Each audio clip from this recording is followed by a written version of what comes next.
Hello, नमस्कार। नमस्कार। मैं डॉक्टर अनुपम शुक्ला मुक्त गगन के इस सोपान में आप सभी का स्वागत करता हूँ। साथियों, हमारे साथ हैं डॉक्टर सत्यप्रकाश मिश्र जी।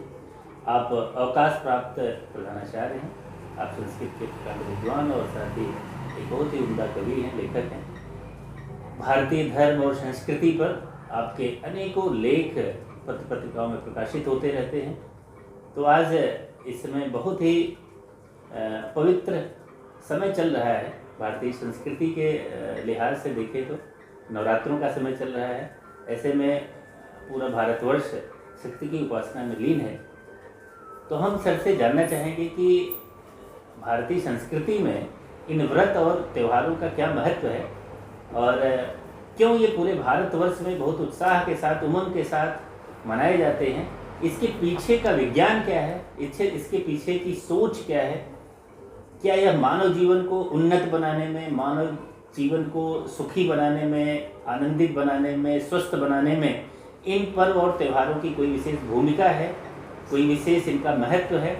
तो इन सभी विषयों पर हम क्रमवार चर्चा करेंगे। और आइए सर से पूछते हैं कि सर, भारतीय संस्कृति में व्रत और त्योहारों का क्या महत्व है। धन्यवाद शुक्ला जी। सभी को नमस्कार।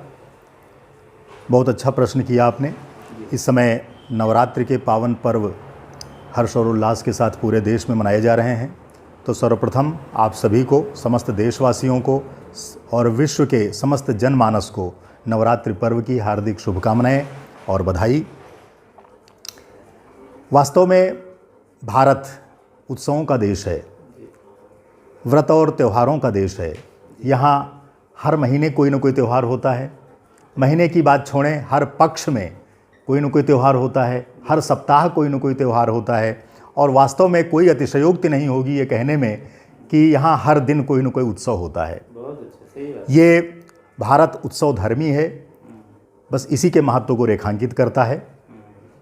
और उसमें ख़ास बात यह है कि यहाँ के जो व्रत त्यौहार हैं, उत्सव हैं, वो सभी लोक से जुड़े हुए हैं, वो प्रकृति से जुड़े हुए हैं, वो यहाँ के सामाजिक परिवेश से जुड़े हुए हैं। सामाजिक ताना बाना उन्हीं के इर्द गिर्द घूमता है। इसलिए सामाजिक सौहार्द को कायम करने के लिए, सामाजिक एकता को स्थापित करने के लिए ये त्यौहार बहुत अपनी महत्वपूर्ण भूमिका अदा करते हैं। बिल्कुल आपने सही कहा सर। ये जितने भी व्रत और त्यौहार हैं वो लोक से जुड़े हुए हैं। और हमारे यहाँ लोक शब्द एक तरह से भारत की आत्मा को रूपायित करता है कि भारत की आत्मा कहीं बसती है तो लोक में बसती है। बिल्कुल बिल्कुल। और लोक संस्कृति, हमारे इस समय लोगों का ध्यान लोक संस्कृति की तरफ जा रहा है। और बिल्कुल इस कहने में संकोच नहीं कि भारतीय संस्कृति, भारतीय धर्म यदि कहीं अपने पूर्ण रूप में निवास करता है तो वो लोक के भीतर ही निवास करता है और वहीं से वो उसमें ओजस्विता, ओजस्विता उसे प्राप्त होती है। तो सर, उत्सवों को लेकर के हालांकि हम बहुत उत्साहित रहते हैं और विशेषकर दशहरा का पर्व भी है, आने वाला है और नवरात्र के बाद दशहरा होता है। ऐसे में सर, हमारे युवा इस समय बहुत ज़्यादा, इस समय एक तरह से भारत युवाओं का देश है और युवा भी बड़े उत्साह के साथ हालांकि भाग लेता है धार्मिक सभी कार्यक्रमों में और सभी संस्कारों में भाग लेता है। लेकिन फिर भी कहीं न कहीं ऐसा लगता है कि युवाओं का मन दुविधाग्रस्त है। बिल्कुल जिस प्रकार से उनकी अंग्रेजी माध्यम की शिक्षा दी जा रही है, उस शिक्षा में कहीं न कहीं हमारे संस्कृति के प्रति थोड़ा उपेक्षा भाव देखने को मिल रहा है। बिल्कुल बिल्कुल। ऐसा मैं नहीं कहता कि ऐसा होता है, लेकिन मिल रहा है। जो निष्कर्ष निकल रहे हैं उसका ऐसा लग रहा है कि उनके मन में कहीं न कहीं कुछ द्वंद्व, क्योंकि वो जो प्रश्न करते हैं और कुछ दुविधाग्रस्त हैं, कुछ संशयग्रस्त हैं कि हमारी जो ये संस्कृति है, जो हमारा ये धर्म, हम उसका पालन पोषण करते हैं, जो व्रत उत्सव इत्यादि मनाते हैं, वो बिना मतलब के तो नहीं है, उसके पीछे कोई उपयोगिता नहीं है, कोई कुछ नहीं है। तो सर, हम आपसे ये जानना चाहेंगे कि वैसे देखते हैं कि ये पर्व प्रकृति से जुड़े हुए हैं, तो हम यदि युवाओं को समझाना चाहें कि इन पर्वों के हमारे दैनिक जीवन में विशेष इनकी उपयोगिता है, विशेष महत्व है और इसके पीछे एक वैज्ञानिक सोच और वैज्ञानिक कारण है, तो कैसे हम सर उनको समझा सकते हैं। बिल्कुल, बहुत अच्छा प्रश्न किया आपने। वास्तव में हमारा देश युवा प्रधान देश है। यहाँ लगभग आबादी का 70% युवा रहता है। और युवा की सोच आज वास्तव में आप कह रहे हैं जो अंग्रेजी पद्धति की शिक्षा प्रणाली चली है तो कुछ परिवर्तित हुई है धर्म को लेकर के, इन व्रत त्यौहार और उत्सवों को लेकर के उनकी सोच थोड़ी सी अलग हुई है। लेकिन हम ये बताना चाहेंगे उन सभी युवाओं को इस माध्यम से कि भारतीय संस्कृति वैज्ञानिक संस्कृति है। भारतीय धर्म और संस्कृति में कोई ऐसा विधान नहीं है जो वैज्ञानिक न हो। अब हम उसको नहीं समझते हैं, इसमें हमारा दोष हो सकता है, लेकिन उस धर्म और संस्कृति का दोष नहीं है। आज अगर हम धर्म की बात करते हैं तो धर्म का वास्तविक स्वरूप क्या होता है, लेकिन हम क्या समझते हैं, आज बहुत कुछ उसमें भी अंतर दिखाई पड़ता है। धर्म बिल्कुल बिल्कुल हम क्या समझ रहे हैं इसी में अंतर दिखाई पड़ता है। धर्म वास्तव में कहीं ढोंग और आडंबर का विषय नहीं है, किसी विशेष पूजा पद्धति का या उपासना का या उसका जो है किसी वेशभूषा का विषय नहीं है। धर्म तो आंतरिक है और आचरण का विषय है, जो वास्तव में सत्य में दिखता है, अहिंसा में दिखता है, भाईचारे में दिखता है, सद्भाव में दिखता है, प्रेम दया करुणा ममता में दिखता है। वास्तव में यही धर्म के अंग हैं। तो जो हमारे शास्त्रों में भी बताया गया है वो यही तो बताया गया है, धैर्य क्षमा ये अस्तेय ये निग्रह, तो यही तो सारे जो है यही तो धर्म है वास्तव में। आज धर्म को हम जो समझते हैं वो शायद उसका दूसरा रूप हो गया है। हम केवल उसको ढोंग और आडंबर तक ही सीमित रख पाए हैं, बिल्कुल वाह पूजा पद्धति पर, इसीलिए धर्म की आलोचना होती है। तो हमें धर्म के सही स्वरूप को समझना चाहिए। और जहाँ तक आपने पूछा कि ये जो व्रत और त्यौहार हैं इनमें क्या वैज्ञानिकता है, तो मैं इस समय शारदीय नवरात्र का महोत्सव चल रहा है, पूरे देश में नहीं विश्व में मनाया जा रहा है। तो वास्तव में इसके पीछे क्या वैज्ञानिक सोच है, ये धार्मिक दृष्टि से तो उत्सव मनाया ही जाता है हर वर्ष, लेकिन इसके प्रति वैज्ञानिक सोच क्या हो सकती है इसे हमें जानना चाहिए। तो ये नवरात्र का पर्व वर्ष में 2 बार मनाया जाता है और ये विशेष रूप से आपने देखा होगा कि ये ऋतुओं के संधि काल में आता है। हाँ। जब 2 ऋतुएं जो है आपस में चैत्र में और इधर आश्विन में, उधर जब जाड़े से जड़ता से हम मुक्त होते हैं और गर्मी में प्रवेश करते हैं तो उस समय नवरात्रि आते हैं चैत्र के। और इधर जब हम वर्षा से पीड़ित हो जाते हैं, वर्षा में जब तमाम तरह के संक्रमण, तमाम तरह से कीटाणुओं से, अनेक प्रकार के रोग से हम ग्रस्त हो जाते हैं, तो उस समय शारदीय नवरात्रि आते हैं। तो इसके पीछे एक वैज्ञानिक सोच है। एक तो सबसे पहले है कि प्रकृति से जुड़ने का संदेश देता है ये नवरात्रि के दोनों ही पर्व, प्रकृति से जुड़ने, क्योंकि प्रकृति के में जुड़ाव, साथ में चलने का होते हैं। जब हम प्रकृति के साथ चलेंगे तभी हम वास्तव में अपने को अधिक जो है शक्तिशाली बना पाएंगे। इसीलिए नवरात्रि जो है शक्ति की उपासना का बिल्कुल, और इसीलिए ये शक्ति की उपासना का मुख्यतः जो पर्व है वो शक्ति की उपासना है। जब वर्ष व्रत से बिल्कुल मैं जोड़ रहा हूँ आपके साथ, बिल्कुल बिल्कुल हाँ, क्या 9 दिन का व्रत रहने से हमारे शरीर में कुछ सकारात्मक ऊर्जा का निर्माण होता है? बिल्कुल बिल्कुल। नव व्रत और उपवास इसीलिए किया जाता है कि दैनिक जीवन में हम एक ही तरह का खाना खाते हुए, एक ही तरह से दिनचर्या का पालन करते हुए, उसमें तमाम तरह से हम कभी कभी आलस भी करते हैं, जिससे कि शरीर में कुछ विकार हो जाते हैं। अब जो नवरात्रि का पर्व आता है उसमें सबसे पहले तो स्वच्छता होती है। तो स्वच्छता आज की सबसे बड़ी जो है प्रासंगिकता है। हमें स्वच्छ बिल्कुल संक्रमण से बचने किसी भी तरह के, क्योंकि वर्षा काल में बहुत संक्रमण होता है, तो स्वच्छता का संदेश देता है ये। दूसरा ये जो हमें जो है संयम का, आहार विहार में हमारे संयम होना चाहिए। जो हम तमाम तरह के खान पान विकृत खाते रहते हैं जिससे हम अपनी शक्तियों को बर्बाद करते रहते हैं, तो उन शक्तियों के संरक्षण का भी ये संदेश देता है। शक्ति को अर्जित करने का भी संदेश है नवरात्रि पर्व, और शक्तियों का संरक्षण का भी संदेश देता है। तो इसलिए ये नवरात्रि का पर्व पूरी तरह से वैज्ञानिक है कि हम अपने आहार विहार को उसी तरह से जो है स्वच्छता के साथ सात्विक आहार विहार का पालन करें। और वास्तव में जो नवरात्रि है वो तामसी वृत्तियों से मुक्त रहने का संदेश देता है। जो माँ दुर्गा के जो विभिन्न रूप हैं वो तामसी वृत्तियों से उन्होंने मुक्त किया है। महिषासुर जैसे राक्षसों का जो वध किया है तो वो तामसी वृत्ति से छुटकारा का ही एक संदेश है। तो हमें तामसी वृत्तियों से छुटकारा पा करके सात्विक आहार विहार का पालन करना चाहिए, तभी हमारे अंदर शारीरिक शक्ति का भी विकास होगा और आत्मिक शक्ति का भी विकास होगा। सर इसमें दुर्गा सप्तशती में एक राक्षस का वर्णन है, मैं जरा इस पर आपका ध्यान आकर्षित करूँगा कि पूरा विश्व जो है वो कोरोना जैसी संक्रामक बीमारी से ग्रस्त हुआ और जी जी छुटकारा पाने की तरफ है धीरे धीरे। जी जी और इसमें कहा गया कि जिसकी इम्यूनिटी स्ट्रांग है वो ही सरवाइव कर पाया है। जिसकी बिल्कुल इम्यूनिटी में बिल्कुल जरा भी कहीं से दिक्कत है तो वो यदि इस बीमारी से ग्रस्त हुआ तो सरवाइव नहीं कर पाया। नहीं कर पाया हूँ। तो सर दुर्गा स्तुति में एक राक्षस का वर्णन आता है, रक्त बिंदु करके है कि एक बूंद उसके रक्त की गिर गई तो कई सैकड़ों की जितनी बूंद गिरी उतने रक्त बिंदु तैयार हो गए।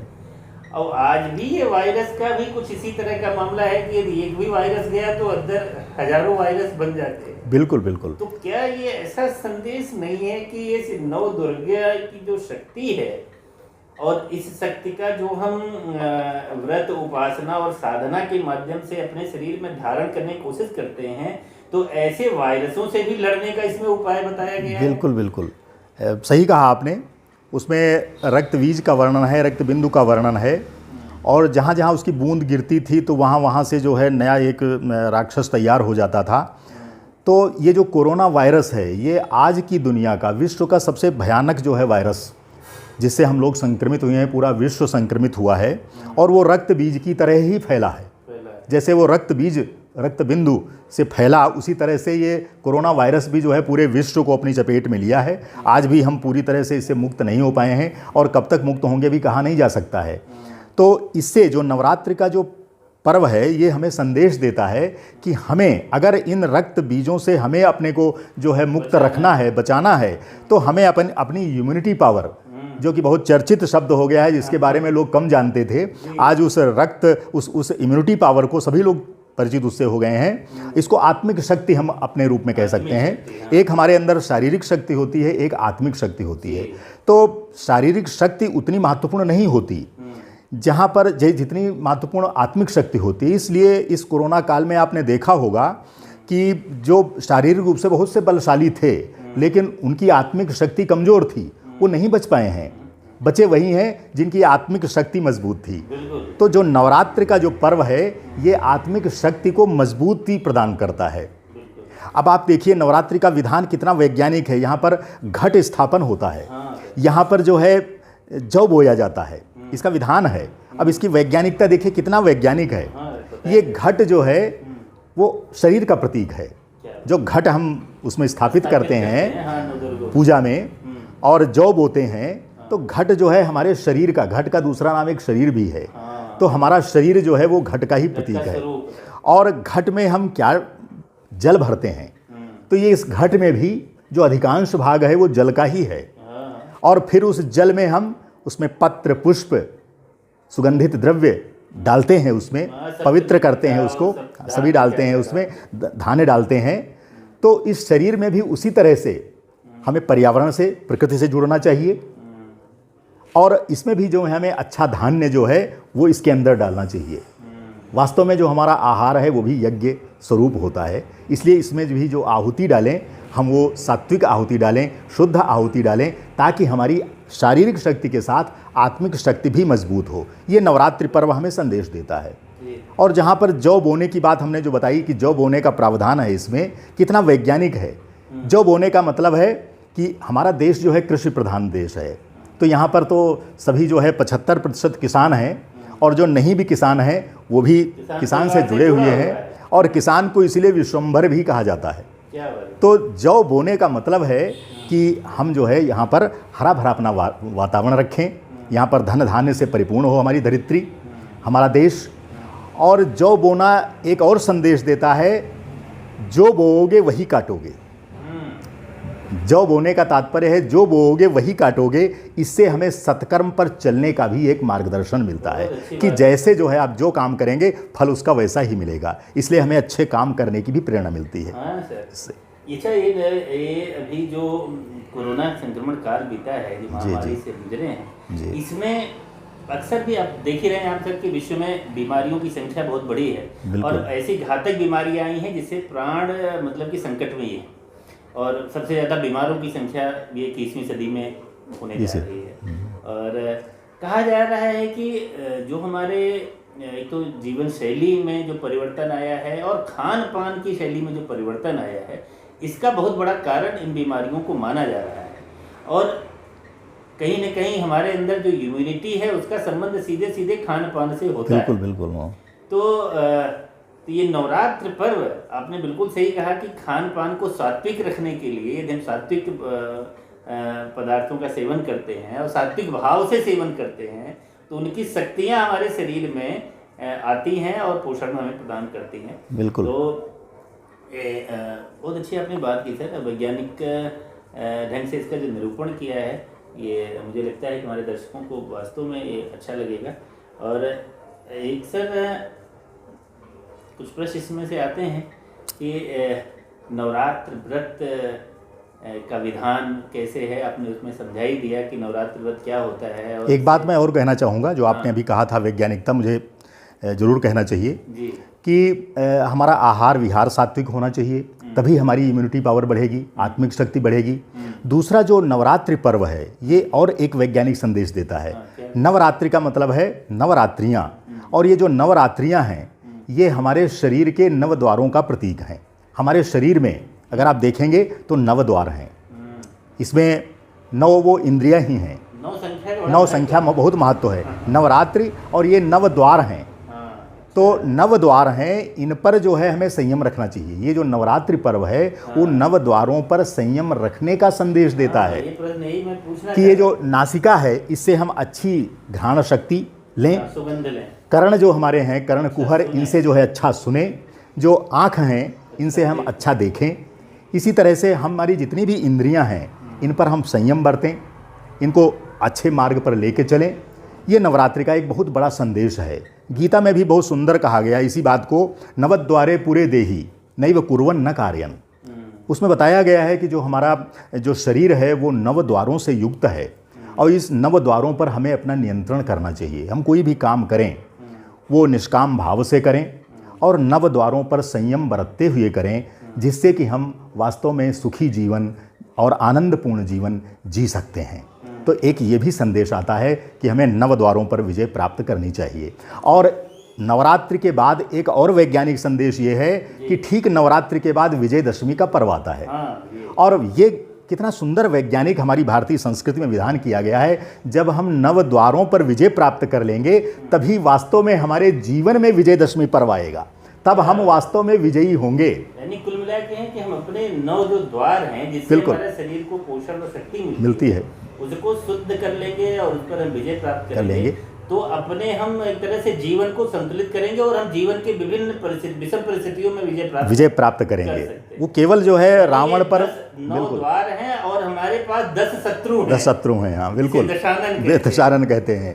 तो दसों मतलब कि असुरों पर विजय प्राप्त करने के लिए हमें 9 द्वारों को पुष्ट करना। बिल्कुल बिल्कुल। तो वो विजयदशमी का जो त्यौहार है वो केवल रावण पर राम की विजय नहीं है, बल्कि आज तो अनेकों रावण हैं, उन पर हमें विजय प्राप्त करनी है। और वो रावण कहीं बाहर नहीं है, वो हमारे अंदर में ही बहुत सारे रावण हैं, जो विभिन्न आसुरी शक्तियां हैं, तामसी शक्तियां हैं। हमें पहले उन पर विजय प्राप्त करना चाहिए। ये नवरात्रि पर्व हमें संदेश देता है, तभी हम इस जीवन में विजय श्री प्राप्त कर सकते हैं। जी सर, आपने तो बहुत अच्छा संदेश दिया, बहुत अच्छी जानकारी दी सर, कि एक तरह से विजयदशमी का पर्व और नवरात्र एक प्रतीक है। बिल्कुल, प्रतीक इसलिए ये है कि हमारे अपने अंदर जो विकार हैं इनको हम दूर करके स्वयं पर विजय प्राप्त करें और अपने आप को शक्ति संपन्न कर सकते हैं। और कहते हैं कि शक्ति यदि आपके पास है तो आप किसी भी कार्य को करने में सक्षम हो सकते हैं और आप कोई भी सिद्धि प्राप्त कर सकते हैं।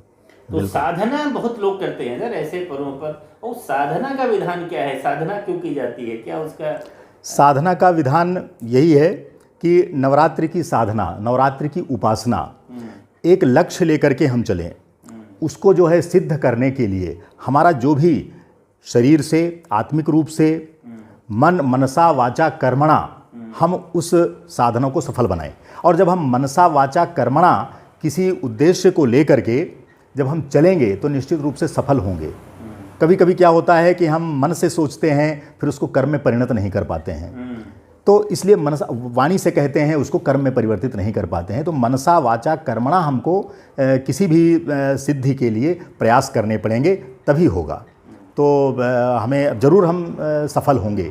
और नवरात्रि की जो साधना है वो शक्ति की उपासना का पर्व तो है ही, साथ में एक बहुत बड़ा संदेश आता है। आज हमारे समाज में हम देख रहे हैं कि नारियों पर जुल्म और अत्याचार हो रहे हैं। आए दिन हम समाचार पत्रों में, दूरदर्शन के माध्यम से अपने आसपास देखते हैं कि नारियों पर, छोटी छोटी बच्चियों पर जुल्म हो रहे हैं, अत्याचार हो रहे हैं। तो नवरात्रि का जो पर्व है वो शक्ति उपासना के, नारी जो है वो शक्ति का प्रतीक है। तो हमें नारी का सम्मान करना चाहिए, हमें नारी को संरक्षण देना चाहिए। हम तो कन्या पूजन का विधान करते हैं नवरात्रि के पर्व पर। यहाँ हमारी भारतीय संस्कृति में प्राचीन काल से कन्या पूजन का विधान चला रहा है। ऐसे जहाँ जिस देश में कन्या पूजन होता हो, जहाँ पर शक्ति उपासना का पर्व मनाया जाता हो हर वर्ष 2 बार, वहाँ पर नारियों के साथ जुल्म और अत्याचार शोभा नहीं देते हैं। तो हमें एक इसके प्रति भी जो है जन जागृति फैलानी होगी। और नवरात्रि उपासना या नवरात्रि साधना तभी सफल होगी जब हम नारी का सम्मान करेंगे। क्योंकि हमारे यहाँ तो शंखनाद किया गया है प्राचीन काल से ही, यत्र नार्यस्तु पूज्यन्ते रमन्ते तत्र देवता। जहाँ नारियों का सम्मान नहीं होगा वहाँ तो सारी क्रियाएँ असफल हो जाती हैं। यत्र नार्यस्तु न पूज्यन्ते तत्राह असफलाह सर्वाह क्रिया, वहाँ तो सारी क्रियाएं ही असफल हो जाती हैं। तो नारी का सम्मान करना हमें ये सिखाता है। और आज एक बात मैं ज़रूर कहना चाहूँगा कि यहाँ आज जो भ्रूण हत्या है हमारे देश में, जहाँ बेटी बचाओ बेटी पढ़ाओ का नारा दिया गया है शासन की ओर से, प्रशासन की ओर से, वहाँ उस देश में भ्रूण हत्या जैसा अपराध ये बहुत कलंक का विषय है। इसको जो अभिशाप है इससे हमें मुक्त रखने का भी संदेश देता है ये नवरात्रि का पर्व, ये कन्या पूजन का विधान। तो हमें ज़रूर भ्रूण हत्या जैसे अपराध से बचना चाहिए और ये जन जागृति एक फैलानी चाहिए ताकि कन्या जो कोख में मारी जा रही हैं वो जो है रुकें। बिल्कुल सर, एक बहुत बड़ी बुराई है हमारे समाज की कि हम कन्या को आने ही नहीं देना। बिल्कुल बिल्कुल। हमारी संस्कृति में स्त्री को देवी का दर्जा दिया गया है। तो देवी का दर्जा दे करके हम उसकी हत्या कर रहे हैं। इससे बड़ा पाप मुझे लगता है जघन्य पाप कुछ हो नहीं हो सकता। तो ये संदेश नवरात्र में निश्चित रूप से देना चाहिए हमारे भारतीय समाज को कि कन्या भ्रूण हत्या न करें, क्योंकि कन्याएं रहेंगी तभी से बिल्कुल तभी बढ़ेगी, अन्यथा तो सृष्टि का पहिया ही रुक जाएगा। बिल्कुल। तो ये बहुत अच्छी बात सर।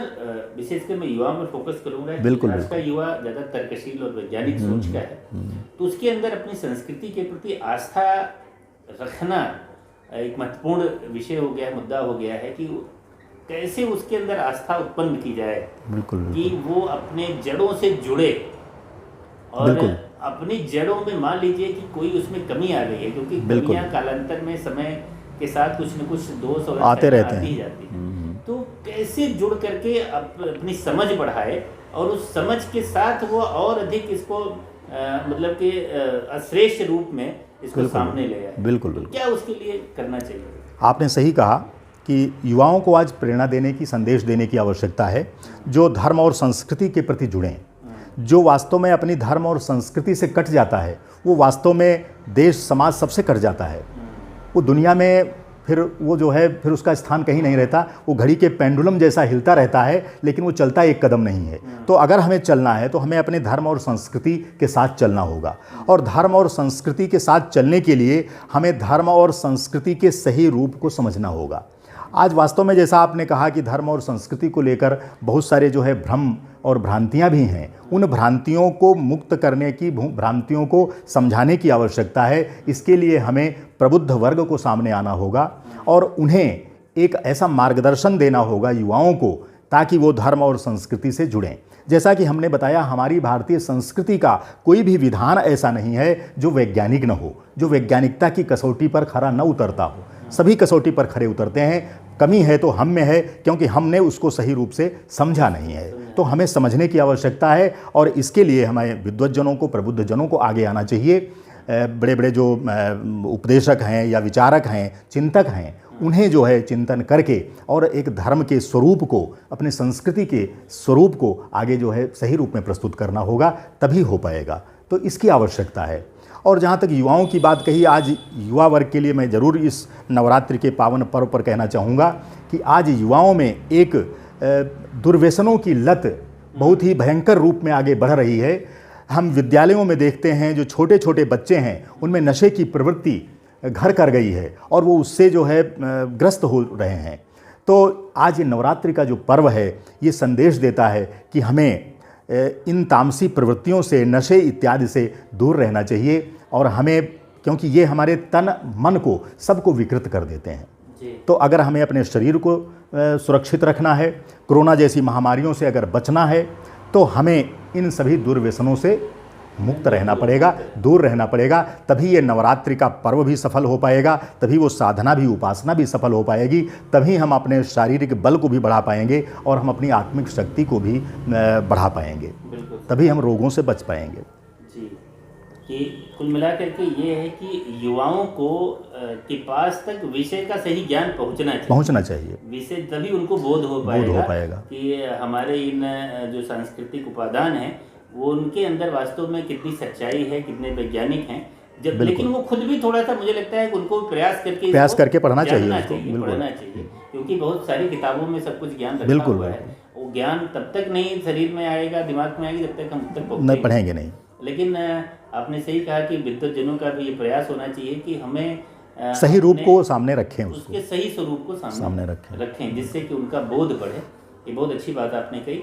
सर, कुल मिलाकर के जीवन का उद्देश्य आनंद होता है। बिल्कुल, जीवन में आनंद प्राप्त करना मुझे लगता है जीवन का सर्वश्रेष्ठ एक उद्देश्य है। और आनंद तभी आता है जब जीवन स्वस्थ रहता है। बिल्कुल बिल्कुल। पहला सुख निरोगी काया। तो निरोगी क्या, एक मेरे मन में एक आया है आपकी चर्चा के दौरान ही कि क्या जो हमारे व्रत और त्यौहार हैं, इनका जो अंतिम लक्ष्य है वो स्वस्थ जीवन या स्वस्थ शरीर, सुखी जीवन, बिल्कुल इस तरफ ले जाता है। बिल्कुल हमारे उसका ये लक्ष्य ये है। बिल्कुल, आपने सही कहा। हमारे भारतीय संस्कृति के हर विधान का लक्ष्य यही है कि मनुष्य स्वस्थ हो, सुखी हो, उसका जीवन आनंदपूर्ण हो। क्योंकि हमारी संस्कृति का उद्घोष ही ये है कि सर्वे भवन्तु सुखिनः, सर्वे सन्तु निरामयाः, सभी सुखी हों, सभी निरोग हों, माँ कश्चित दुख भाग भवेत, कोई भी दुख का भागी न हो। पूरे विश्व के लिए कल्पना की गई, पूरी दुनिया के लिए कल्पना की गई है, सभी सुखी हों। तो सभी सुखी, यही हमारे, चूँकि कोई भी व्रत और त्यौहार, कोई भी उपासना और साधना हमें शक्ति प्रदान करने के लिए ही, सुखी बनाने के लिए ही रखा गया है। जब दिवाली का पर्व आता है, केवल एक उदाहरण देता हूँ, कितना सुंदर हमारे यहाँ जो है विधान है। दिवाली का पर्व आता है, उसको प्रकाश पर्व कहते हैं। घोर अमावस्या उस दिन होती है, अमावस्या के दिन मनाया जाता है। प्रकाश करने की आवश्यकता है।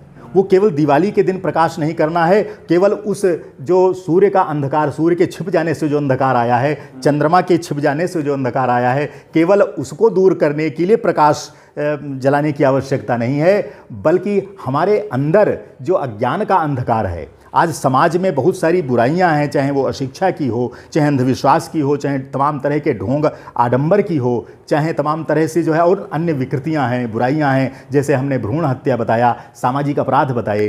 तो इन सबको दूर करना ये भी एक दिवाली मनाना है। अगर हम इन सबको जब दूर कर देंगे तो वास्तव में दिवाली होगी। और दिवाली के पहले एक दिन पहले नरक चतुर्दशी आती है। हमने आज जीवन अपना सबने नरक बना रखा है। किस कारण से? चाहे वो नशे आदि दुर्व्यसन हो उनके कारण, चाहे अपनी गलत दिनचर्या है, अनुचित आहार विहार है, उसके कारण से नरक बना रखा है। तो जो नरक चतुर्दशी का एक दिन पहले आने वाला त्यौहार है, वो नरक और कोई नहीं है, वो नरकासुर तो भगवान कृष्ण के समय हुआ था, जिसका वध करके उन्होंने अपनी पत्नी सत्यभामा के साथ वध किया उन्होंने, और उससे एक संदेश दिया, उस नरकासुर का वध किया, लोगों की रक्षा की। लेकिन आज जो समाज में ये जो नरक बने हुए हैं, तमाम तरह के सामाजिक बुराइयां हैं, इनसे हमें दूर होना है। और उससे ही एक दिन पहले आप देखे होंगे तो वो धन्वंतरी त्रयोदशी होती है। हाँ, वो धन्वंतरी, क्या देखिए वैज्ञानिकता है। धन्वंतरी किसके हैं? वो स्वास्थ्य के देवता हैं, स्वस्थ रहने के देवता हैं। तो दिवाली से पहले एक दिन नरक चतुर्दशी, उसका जो है विधान है, उससे एक दिन पहले धन्वंतरी त्रयोदशी होती है। हमें स्वस्थ रहने का संदेश मिलता है कि हम अपने आहार विहार को सही करें और स्वस्थ रखें। और उससे ही एक दिन पहले द्वादशी होती है, और उसको गोवत्स द्वादशी कहते हैं। और गोवत्स द्वादशी संदेश देती है कि हमें गोवर्धन करना चाहिए, हमें गो संवर्धन करना चाहिए।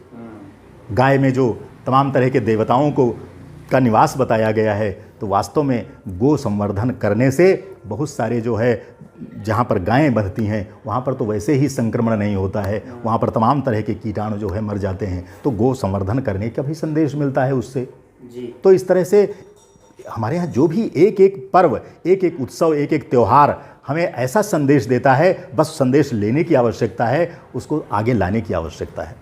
जी, बहुत अच्छी बातें आपने बताई सर। हमारे व्रत और त्यौहार और जो पर्व हैं वो सुखी और स्वस्थ जीवन का संदेश देने के लिए हैं, और युवाओं को चाहिए कि इन व्रत और त्योहारों को जिस पूरे उत्साह के साथ, मनोयोग के साथ मनाएं, जो इसके सकारात्मक पक्ष हैं, जो इसके अच्छे संदेश हैं, जिससे कि मानवता का विकास हो सकता है, मानवता अस्थायी और सुदृढ़ हो सकती है, उसको प्रसारित करें अपने बिल्कुल बिल्कुल बिल्कुल बिल्कुल, जिससे कि पूरे विश्व का कल्याण हो सके। और कुल मिला करके व्यक्ति के कल्याण से ही विश्व का कल्याण है। ये बिल्कुल है, पहले तो व्यक्ति का कल्याण होना चाहिए, तो विश्व का कल्याण। तो कुल मिला करके यदि आप स्वयं को शुद्ध बुद्ध प्रबुद्ध रखते हैं, शक्तिशाली बनाते हैं, अपनी मानसिक और शारीरिक अवस्था को शुद्ध रखते हैं, सात्विक रखते हैं, तो इसी से क्रमशः ये प्रकाश फैलेगा बिल्कुल, और पूरा विश्व जो है इससे आलोकित होगा, विश्व स्वस्थ होगा, सुखी होगा, संपन्न होगा। तो सर बहुत बहुत धन्यवाद आपको कि आपने इस पर चर्चा में भाग लिया, और हम आशा करते हैं भविष्य में भी विभिन्न विषयों पर, विभिन्न मुद्दों पर और आपसे चर्चा होती रहेगी, और हमारे जो पाठक हैं, जो श्रोतागण हैं, उनको इसका लाभ मिलता रहेगा। बहुत बहुत धन्यवाद। बहुत बहुत प्रणाम आप सबको।